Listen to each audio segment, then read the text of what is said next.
Hello, everybody. We are on lecture 14D,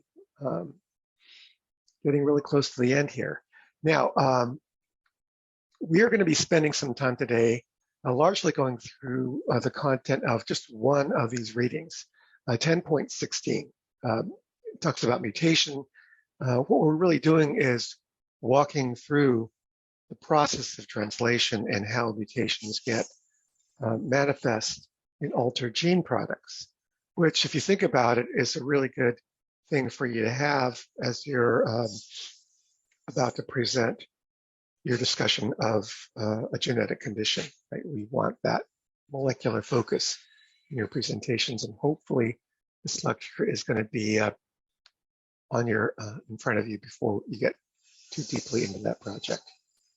Okay, we're actually going to be using a PowerPoint. It's kind of unusual. I've tried to avoid PowerPoints because I wanted to make things relatively simple and stick really close to the textbook. And I really am sticking close to the textbook here. But the PowerPoint is going to allow me to do things that I can't really do successfully with just a whiteboard in Zoom. Okay, so let me shift over to the PowerPoint.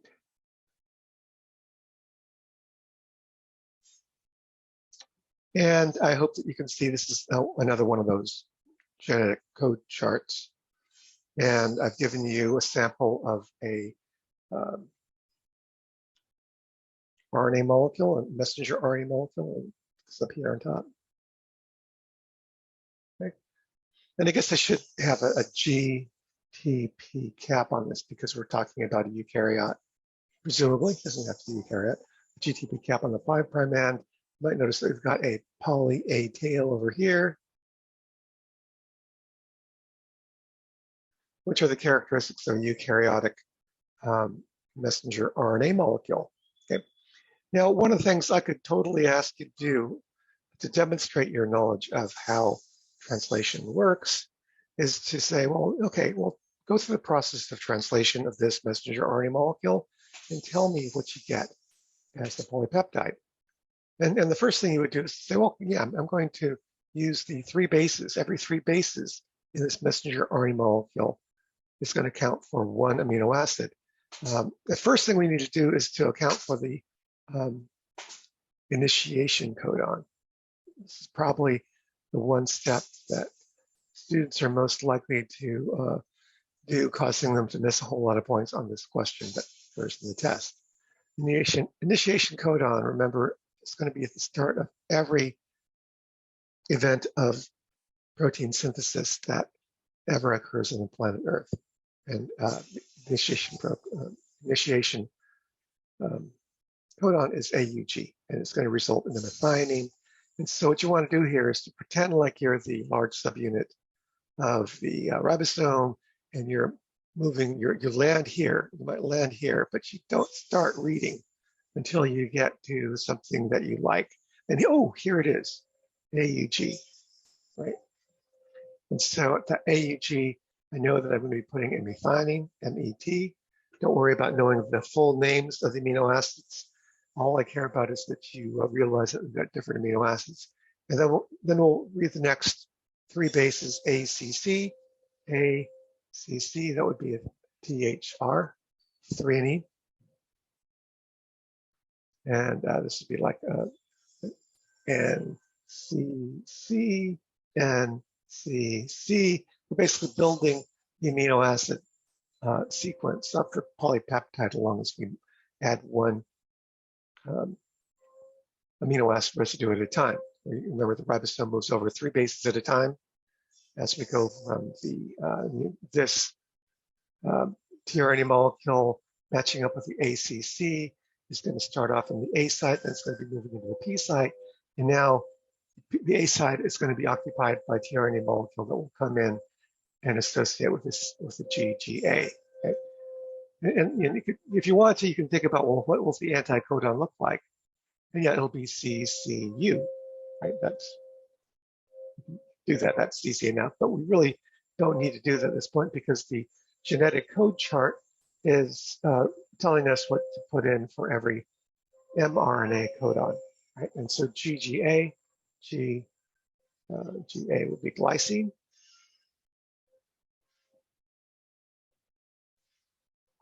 Should be another NCC that's now added. This ribosome, the ribosome will move over such that the tRNA molecule attached to the glycine will be in the P site, and that will free up the UUG. So you're reading these 3 bases at a time. UGU, CCC,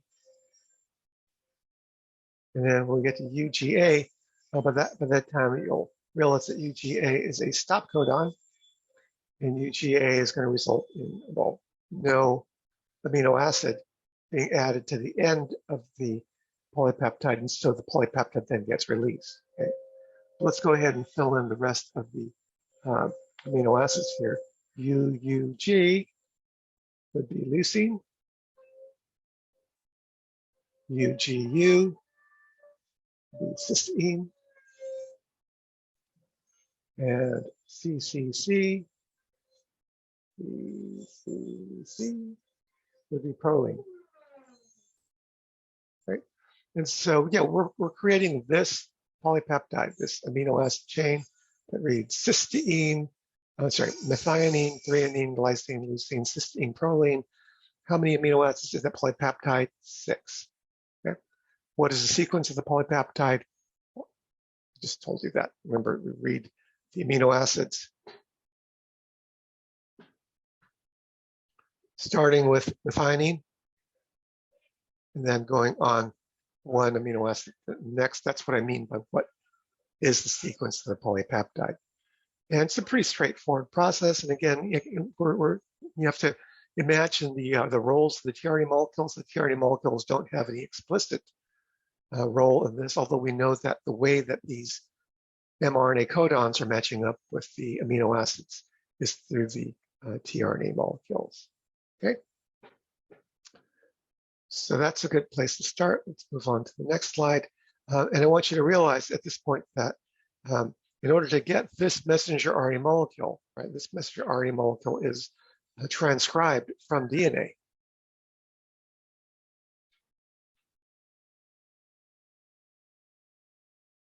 Okay.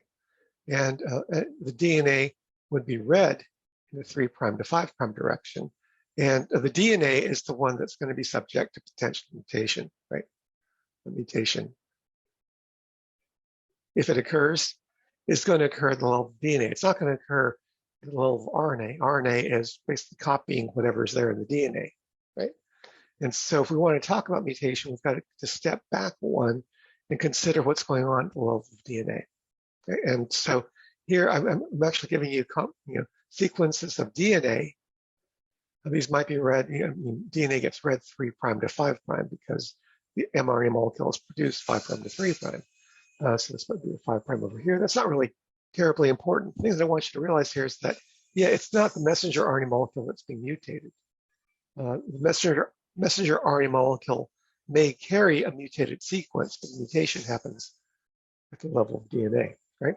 And when we talk about mutations, oftentimes we're referring to point mutations, which means that it's going to affect one particular location in the original DNA molecule. Right? And the point mutations that we typically talk about are substitutions, deletions, and insertions. Okay? And these are pretty straightforward. If you substitute something, you're swapping something out. Usually, a substitution, when we talk about it, it's usually going to be a single base. I suppose it's entirely possible for more than one base to get substituted at the same time. But in most cases, we're thinking about one base coming in for another, right? So the original sequence might have had a G here. We're putting in an A, and now we're going to have a mutated sequence over on the right. This would be the mutated sequence, and the mutation would be the replacement of that G with an A. Which means that when you get to the transcription level, instead of having a C in the messenger RNA molecule, there'll be a U, okay? And yeah, and so that's what I mean by the mutation occurring at the DNA is going to be transcribed. It's going to, the mutated sequence is going to be represented by the messenger RNA molecule that might be carrying that mutation. Okay. The other kinds of mutations that occur if you think about, well, how could a DNA molecule be altered in a way that's going to affect the gene product? Well, the other thing you could do is to delete bases. This could be any size. It could be a single base deletion. It could be 4 base deletion, like I'm drawing here. Basically, a deletion says we're taking that little bit of DNA and wiping it off the planet, right? And so the altered mutation, the mutated DNA sequence is going to be just missing that GGTC. And it's going to go, actually, it's not there. It's wrong. And the actual point mutation is going to be happening there between the C and the T, right? The GGTC get eliminated. C is hooked up to the T, and now we're dealing with a gene that's 4 bases shorter than what we had before, right? Insertion, similarly, can be any size. And on this example, I'm saying, well, we're slowly thinking about the space between the C and the G here, but we're going to be inserting 5 bases of DNA, 5 bases worth of DNA, and the mutated version of the gene is going to have that AACAT, where there was nothing there before. The C used to join up with the G. Now it's going to have that intervening sequence. Okay. And what I want you to think about is, as we move into the next slides, we'll be thinking about, well, how is the messenger RNA molecule going to be read differently as a result of carrying the mutated sequence that it got having copied the mutated DNA? Okay, makes sense? Okay. So let's start with that same sequence we've discussed. This is our regular DNA. This is the messenger RNA molecule that I gave you before. I've actually put on the GTP cap there. This is the same messenger RNA molecule that you had before. Now I've actually backed up a step. I said this would have to be the DNA that was read in order to make the RNA that eventually gave rise to the messenger RNA molecule that we have here, right? The G in the GTP cap is added after transcription. And so the G would not have been there in the original transcript. The poly A tail would not have been there in the original transcript, right? Those are things that are added after the fact, around the same time that we're actually removing those intron sequences, right? Okay, and now what we're going to be answering with this slide is the question that we have over on the right. How can a single base substitution result in A, a single amino acid substitution, B, no change in the amino acid sequence, or C, significantly longer or shorter amino acid sequence? And so this is actually pretty, we can totally talk about this. Maybe some of you, having read chapter 10.16, are already looking at this and thinking about all the ways you can make single amino acid substitutions. Well, good. I'm really glad about that. And yeah, let's do one. Let's take this. C. We're going to be mutating the DNA. We'll take that C and replace it with a T. That's easy enough, right? And so if that gets replaced by a T, then what's going to happen is that instead of being GGA, it's going to be reading what goes opposite of a T, AGA, right? This codon will no longer be GGA, it's going to be AGA. And when that messenger RNA molecule gets read by the ribosome, we're going to have AGA. We're going to have an arginine, right? This glycine is not going to be there. Instead, in its place, it's going to be an arginine, if I've done that correctly. Right? So methionine, threonine, arginine, leucine, cysteine, proline, that would be the amino acid substitution, right? That would be resulting as a result of this mutation. This is the single base substitution. Substitution. And this over here would be the outcome, right? A single amino acid substitution.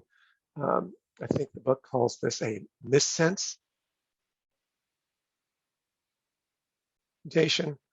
I'm happy if you use missense mutation. I think missense mutation is a little bit obscure.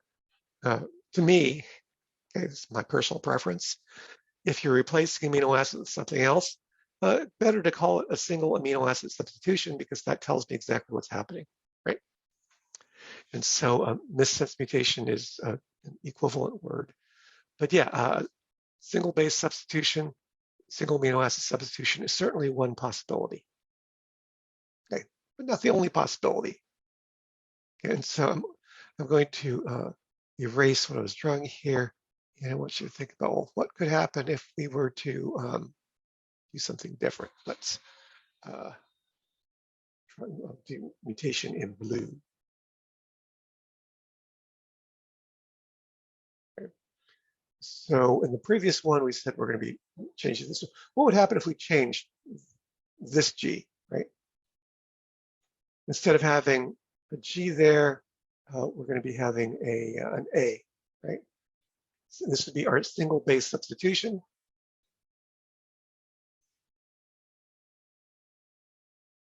Right? So that's going to be an A, and that's going to result in a messenger RNA molecule that instead of saying ACC, it's going to say ACA, right? And if you translate that, if you come down to the chart, look for ACA, we end up with threonine. Hey, oh, wait, that's the same amino acid that we had before, right? And so if we were to make this substitution, the result would be no change in the amino acid sequence, okay? And by the way, if you have no change in the amino acid sequence, the protein that you make as a result of that mutation is going to be exactly the same. And so that's going to be a mutation of no effect.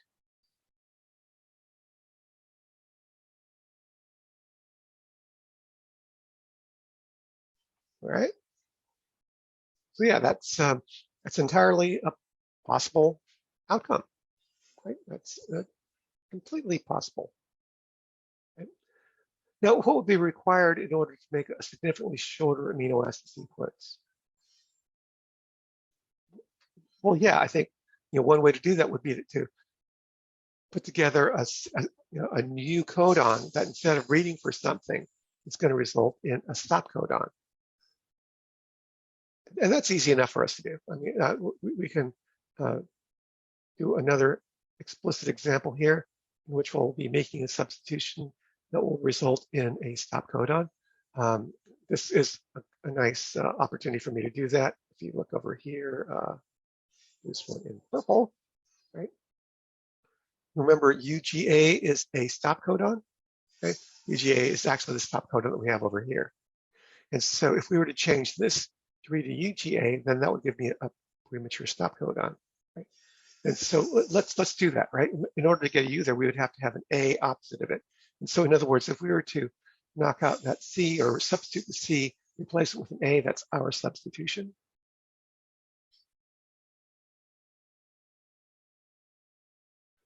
Then the resulting codon that we would have here would be a UGA, and the ribosome would be coming along, reading this and saying, okay, we'll have a methionine, we'll have a threonine, and no, that would be at stop. Okay. And that would give me a premature stop. If you do that, that's going to be a pretty significant change in the gene product, and that would probably be a pretty disabling mutation. Right? So yeah, shorter, definitely can see that. It's easy enough for you to see how that might, you could also do the same thing to create a longer one, right? If you were to change the stop codon, in other words, right, this ACT is the part of the DNA code that codes for the stop codon UGA. If we were to swap this A out for something else, like a T, right? Then instead of having UGA, we would have an AGA. And that would give us, as I recall, a threonine. And then we would read the next one, GUA. That would give me a valine. In other words, we're adding on new amino acids to an existing polypeptide that really should have stopped right here, right? And so, yeah, that's another way that we get a longer amino acid sequence. And again, if you didn't follow everything that I just said, rewind the video and play it back again, because this is something that really should make good sense to you, especially since you are using this type of analysis in your presentations. All right. So that's part one of our discussion of our walkthrough of translation of mutations. Now I want to do something really similar, but now we want to think about insertion. So we'll only be talking about a single base insertion, right? And what would happen? Okay, it's just adding one base in someplace. Let's just willy-nilly say let's put a new. Okay, so let's insert an A right there. I haven't rehearsed this, so I don't know exactly what's going to be happening. But if I were to do that, the first codon that would be read, I mean, the AUG codon would not be affected at all. ACC would not be affected at all. But look, the next codon would not be GGA, it would be AGG. And the next codon after that would not be UUG, it would be AUU. And the next codon after that would not be UGU, it would be GUG. And the next codon after that would not be CCC, it would be UCC. And once our stop codon would not be UGA, it would be CUG. I'm going to continue on with this, and it will be AGU, ACA. It looks like we're never going to get to a stop codon, right? Okay, and so let's go ahead and read the sequence. We still have a methionine. We still have the threonine. But instead of the glycine, we'll have AGG, which is arginine. Instead of the leucine, we would have AUU, which is isoleucine, ILE. Instead of the cysteine, we would have GUG, which would be valine. UCC, serine.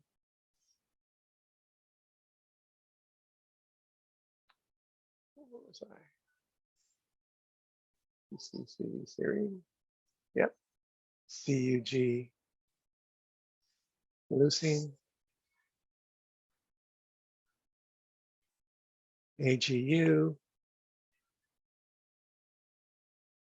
serine again. ACA,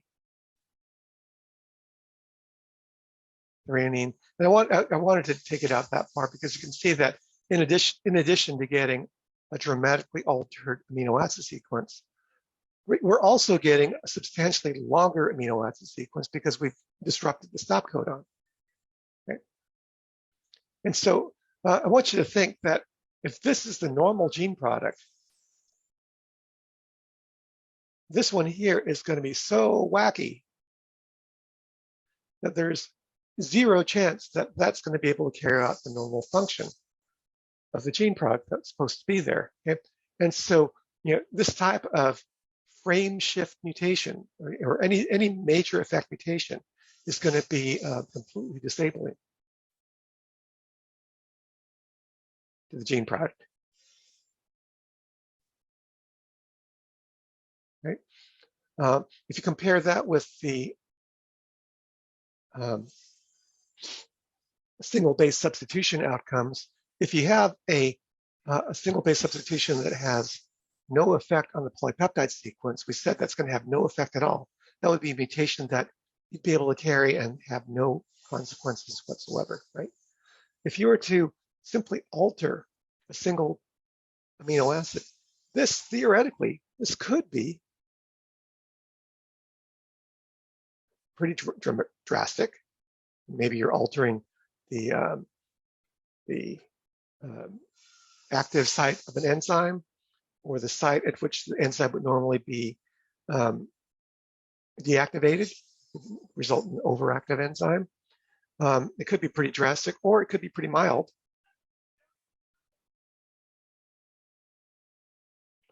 And it would, in other words, there's a lot of possible outcomes from a single amino acid substitution that could allow for some gene product functionality to stay in place. Okay. I would say that if you were to make a substantially shorter or longer amino acid sequence, if you were to cut it off after 2 or keep on reading after the very end, as opposed to after the very end, then that would probably be pretty dramatic, right? Although, you know, if it happens very close to the end, then it might not necessarily have to be all that dramatic. All right. So we've gone through a couple of things, a couple of possibilities. Definitely insertions and deletions would tend to result in reading frame shifts.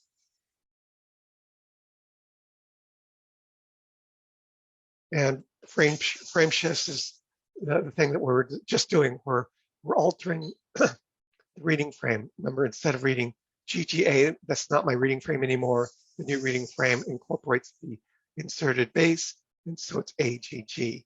And we're shifting all of the reading frames over by a base, and that gives rise to a very substantial mutation. Okay. The last thing on here is to think about, is it possible, you know, for an insertion to have no effect at all? Well, yeah, it actually is. I mean, even here on this example, okay, if we were to insert an A over here, in other words, if we were to insert A after the transcribed region,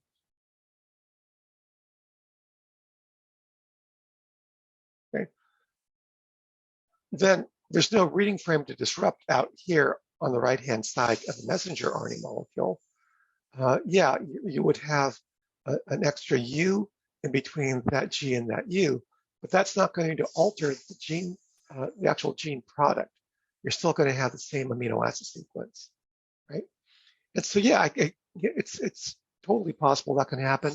And remember that we're only talking about DNA that gets read and transcribed. There's plenty of DNA that is not transcribed, in which case having an insertion in a relatively inert portion of the DNA would not have any effect at all, right? And so, yeah, when we talk about mutations, there's a huge spectrum of different possibilities. And I think this exercise of walking through translation with single base substitutions, single base insertions, you could do deletions on your own if you like. It's a really good way of you know, reinforcing the basic knowledge of molecular biology that you're developing. All right. Now, yes, I did have something there. If this is coming to you in time for your presentation, think about your focal genetic condition and consider, is your focal condition the product of the mutation, of the known mutation? Maybe there's a known mutation that is associated with your disease. Okay, like, I'll give you an example of the book. The book is going to give you a known mutation that causes sickle cell. Okay. In the case of sickle cell, the non-functional gene product is an altered hemoglobin, and it can be traced to single base substitution, right? And because it is resulting in a largely non-functional gene product, the condition is recessive. And this is actually pretty typical if it's happening on an autosomal, right? So if you have a disabling mutation that results in a disabled gene product, and it's on an autosome, what this usually means is that you still have another good copy because you're diploid you have another good copy that can step in and cover the needs of the body and needs of the cell. And so oftentimes it's not enough to have one disabled copy of a gene. You need to disable both copies in order to manifest the presentation of disease. Okay. Alternatively, I mean, is your mutation resulting in a gene product with an altered, maybe an enhanced ability? Okay? Sometimes we call this gain of function.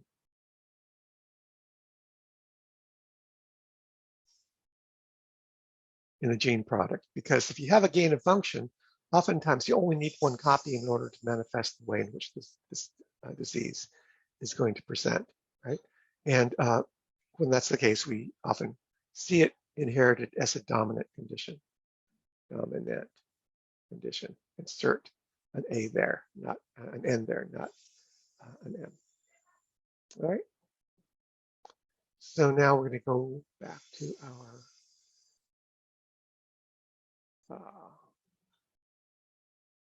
resume share, new share.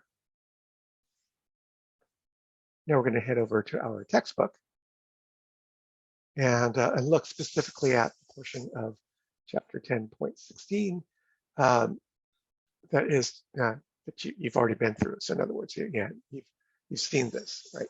And so this is an example of a single base substitution, right? Normal sequence as a CTT in the gene for hemoglobin, the mutation as a CAT, and the result is an altered messenger RNA molecule, which results in an altered amino acid sequence. A valine replaces what had once been a glutamic acid, right? And yeah, this is an example. I mean, if you did your presentation on sickle cell anemia, it would be something that's entirely within your capability to talk about that at this level of molecular detail, right? And so the rest of this chapter basically talks about some of the other things that use that language that I'm not too crazy about, saying, well, if you're going to change one amino acid to another, you call it a missense mutation. Okay, I call it an amino acid substitution because that's what it is. Okay. So go ahead and follow along with this. I do want to kind of finish up with discussion of viruses, because this is going to be a nice preview for our upcoming module 16, the last module in the semester, which we'll be talking about immunity and infectious disease. And there's some things that are kind of familiar to you because you may have remembered this discussion when we talked about the Hershey and Chase experiment, where a phage came in, injected its DNA genome into the bacterium, and the genome got incorporated, became part of the cell cycle. I guess the idea that I want you to look at here is what's happening with the lysogenic cycle in this diagram. Okay? The way that you have the viral DNA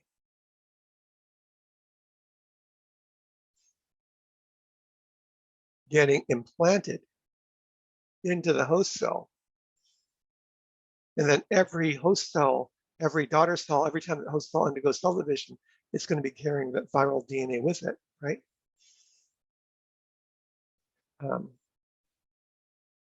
Viral DNA. That's kind of like a mutation, right? That's kind of like an insertion. And so it's not entirely out of place for us to discuss this right now. This same thing where viral DNA gets inserted into the host chromosome, it happens in our cells too. Our cells are not bacteria. Our cells have viral DNA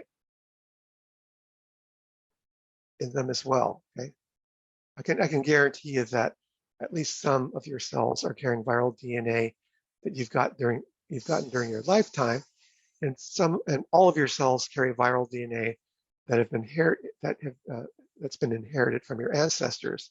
Somehow it got into the gene, into the germline, and it gets passed on from generation to generation. It's viral DNA that has been completely silenced. Okay, hopefully those viruses will never wake up, but this is just a fact of molecular biology that viral DNA does get incorporated into the host genome on a pretty regular basis. Okay. Now, in the case of humans, the viruses that do this are, well, let me preface this. In the case of humans, we've got different kinds of viruses.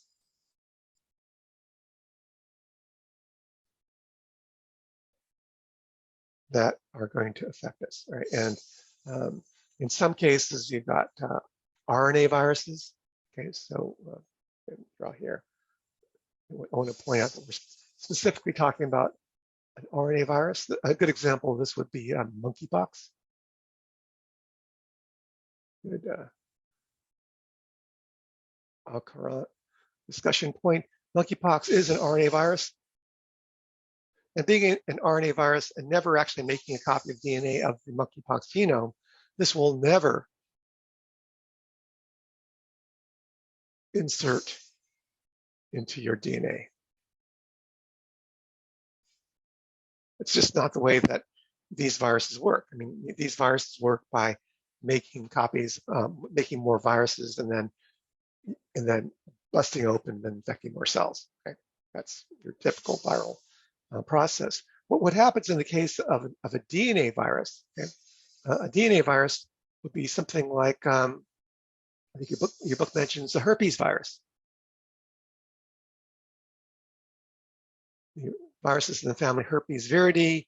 This includes, well, herpes simplex, HSV1, HSV2. I don't remember which one of these. One of these causes cold sores, and the other one causes venereal herpes. Then you've got the chicken pox / shingles virus.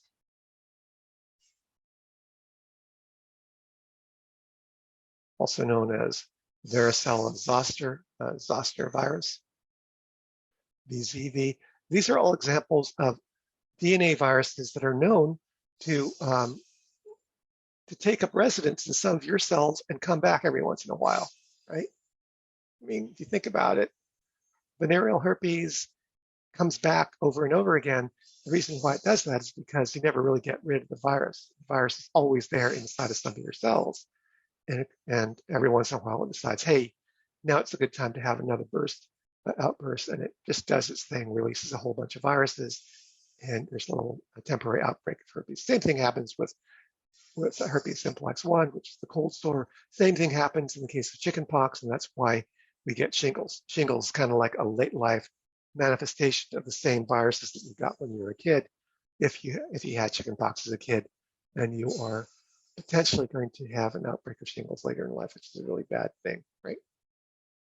So the idea here is that DNA viruses are able to do this. Most RNA viruses don't. One counterexample of that, RNA viruses that do insert into their DNA are the retroviruses. Retroviruses are RNA viruses that do insert their genome into your DNA, and they do that because they're able to make a copy of DNA. DNA copy of the viral genome, which was RNA at the time that it entered the cells. In other words, a good example of a retrovirus would be HIV, right?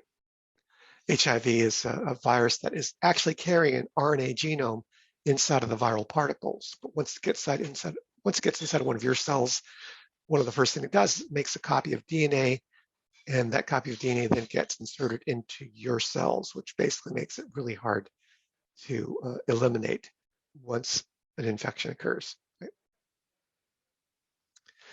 So I think there's enough of a connection between that and what we were talking about before to justify my talking about that. If not, if you don't feel like that's the case, if you don't think I was justified in talking about viruses there, I'm still justified in presenting a little preview of something we'll be talking about in a couple of weeks, right? this last bit of reading that I'm having you do is really apropos. I mean, you know, this edition of the textbook was written pre-pandemic, I think in 2016, and it talks about emerging viral diseases. At the time, it actually tells you that the H1N1 flu, the Spanish flu occurring in 1918, was the deadliest outbreak ever, which resulted in 20 to 50 million dead in the span of 18 months. Okay? And I think we know now that that deadliest outbreak ever world record has been broken by a pretty large margin. And here you could actually see like an anticipation of future attractions.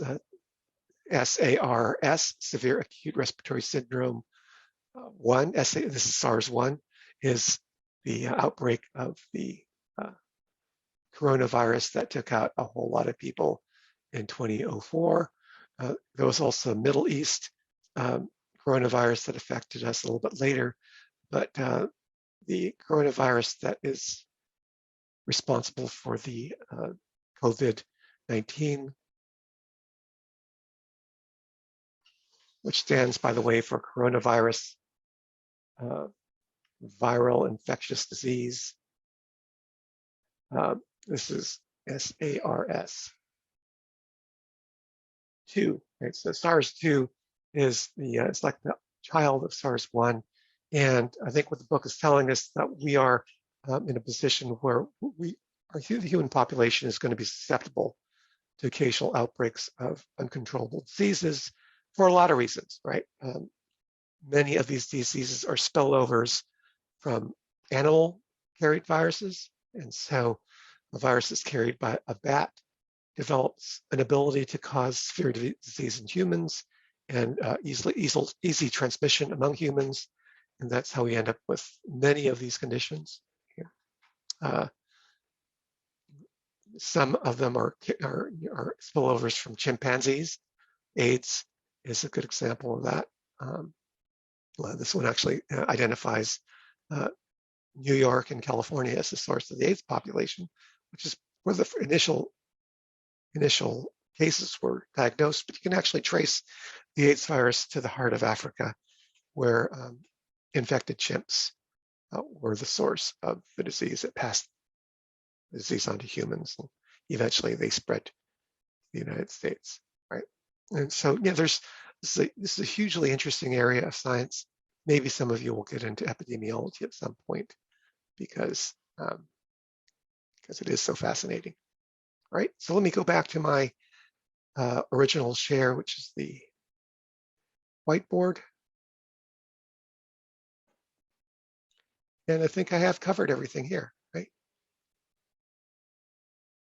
All right, I will see you guys next time. Have a great weekend. It's a Friday for me, right? I'm recording this on a Friday, so I am looking forward to my weekend, and I will wish you the same.